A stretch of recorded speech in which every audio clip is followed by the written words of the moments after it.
माझ्या चॅनलवरती आपल्या सर्वांचे पुन्हा एकदा मनापासून स्वागत आहे। आज माझी रेसिपी होणार आहे रातळ्याची कटलेट। त्यासाठी फार साहित्य लागत नाही, पण कटलेट छान लागतात। चला तर मग रेसिपीला सुरुवात करूया। कटलेट बनवण्यासाठी इथे मी एक रातळ घेतलेला आहे। हे बघा, छोटंसं एक रातळ आहे आणि अर्धा इथे बटाटा घेतलेला आहे। थोडेसे भाजलेले शेंगदाणे आणि भिजवून घेतलेला हा साबुदाणा आहे। चला तर मग आपण हे बनवायला सुरुवात करूया। रातळ्याची साल आपल्याला काढायची नाहीये। तुम्हाला जर आवडत नसेल तर तुम्ही काढू शकता।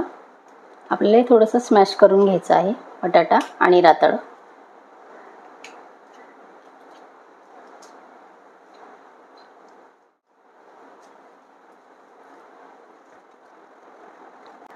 आणि इथे आपल्याला शेंगदाणे थोडेसे कुटून घ्यायचे आहेत। जाडसर दाणे आपल्याला करायचे आहेत। रातळे आणि बटाटा आपलं ते स्मॅश करून झालेला आहे। खूप पटकन होणारा पदार्थ आहे। इथे आपण शेंगदाणे कुटून घेतोय। जाडसर कुटायचे आहे। सालीसकटच घेतलेले आहे मी। तुम्हाला साल आवडत नसेल तुम्ही साल काढून घ्या। इथे आपले शेंगदाणे कुटून झालेले आहेत। हे बघा, शेंगदाणे आपल्याला याच्यात मॅश केलेल्या रातळ आणि बटाट्यामध्ये घालून घ्यायचे।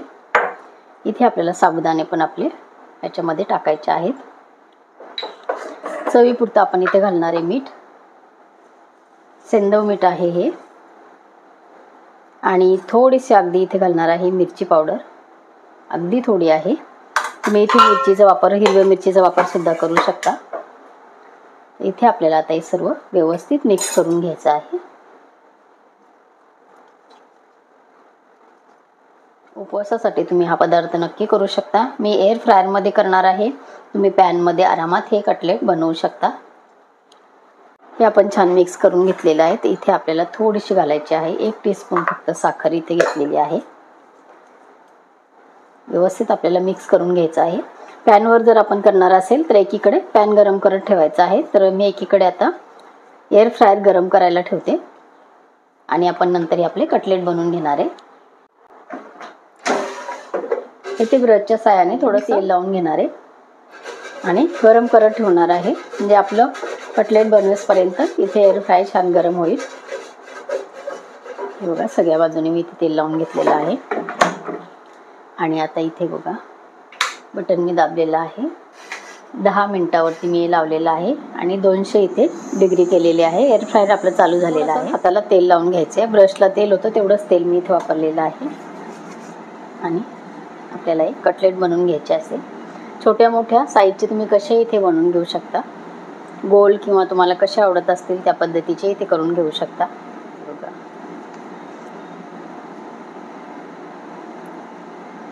या टाईपचे करून घेणार आहे। पटापट होतात हे।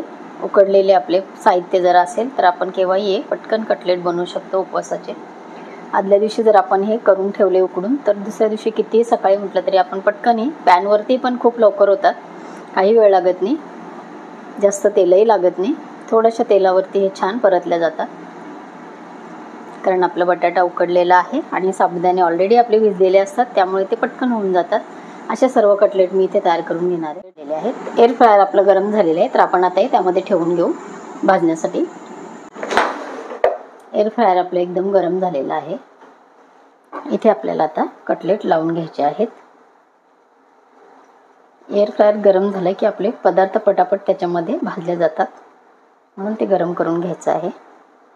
एकाच वेळेला आपले एअर फ्रायर मध्ये भाजले जाणार आहेत। तर इथे आता आपल्याला ब्रशने, आतमध्ये आपण तेल लावलेलंच आहे, वरती फक्त आपल्याला थोडंसं एक ब्रश आपल्याला तेलामध्ये बुडून आणि इथे सगळीकडनं लावून घ्यायचं आहे। आणि आता आपण 10 मिनिटासाठी इथे लावलेलंच आहे। त्यातलंच आपण आता हे बघा, एवढे मिनटं झालेले आहे 2-3। बाकी मिनिटांमध्ये आपण परत त्यांना उलटं करून टाकूया। इथे बघा, 10 मिनिटाला फक्त काही सेकंद आपले बाकी आहेत। मध्ये आपण उघडू शकतो। तर हे बघा, इथे एकदम छान कलर आपल्या ह्याला आलेला आहे। इथे आता आपण थोडंसं एअर फ्रायर मध्ये आपण मध्येच उघडू शकतो। थोडंसं बघा, परत थोडंसं तेल लावून दिलेलं आहे मी। एक ब्रश फक्त फिरवायचा आहे आणि तुमच्या समोर मी 10 मिनिटाला काही सेकंद होते तरी उघडलं आणि आता परत आपण हे उलटे करून टाकू। एकदम छान हे कटलेट तयार होतात। कुठल्याही उपवासाला आपण करून खाऊ शकतो। आता संपलेला आहे. मी परत 10 मिनिटावरती लावून देते. हे बघा इथे आपले बघा 10 मिनिटामधले अजून 4 मिनिटे इथे आहेत, तरी आपले कटलेट इथे तयार झालेले आहेत. म्हणजे 20 मिनिटं आपल्याला इथे लागलेले नाहीये आणि आपले कटलेट एकदम छान दोन्ही साईडनी खमंग छान इथे भाजले गेलेले आहेत. रातळ कटलेट आपले इथे तयार झालेले आहेत. आजची कटलेटची रेसिपी तुम्हाला कशी वाटली कमेंट करून नक्की सांगा. आणि आजची रेसिपी आवडली असेल तर व्हिडिओला लाईक आणि शेअर करा. परत भेटूया असंच एका छानशा रेसिपी बरोबर. तोपर्यंत बाय बाय. तुम्ही माझ्या चॅनलला अजूनपर्यंत सबस्क्राईब केलं नसेल तर सबस्क्राईब करा आणि बाजूचं बेल आयकॉन सुद्धा प्रेस करा, म्हणजे माझ्या येणाऱ्या रोजच्या नवीन रेसिपीचं नोटिफिकेशन तुम्हाला मिळेल. आणि तुम्ही मला इंस्टाग्राम आणि फेसबुकवर सुद्धा फॉलो करू शकता. त्याची लिंक मी खाली डिस्क्रिप्शन बॉक्समध्ये दिलेली आहे. आणि माझ्या चॅनलवरती बरेच प्रकारच्या रेसिपीज मी दिलेल्या आहे, त्याची प्लेलिस्ट मी चॅनलवरती दिलेली आहे. त्या प्लेलिस्टची लिंक खाली डिस्क्रिप्शन बॉक्समध्ये दिलेली आहे. तर होम कुक रंजना चॅनलला जरूर भेट द्या.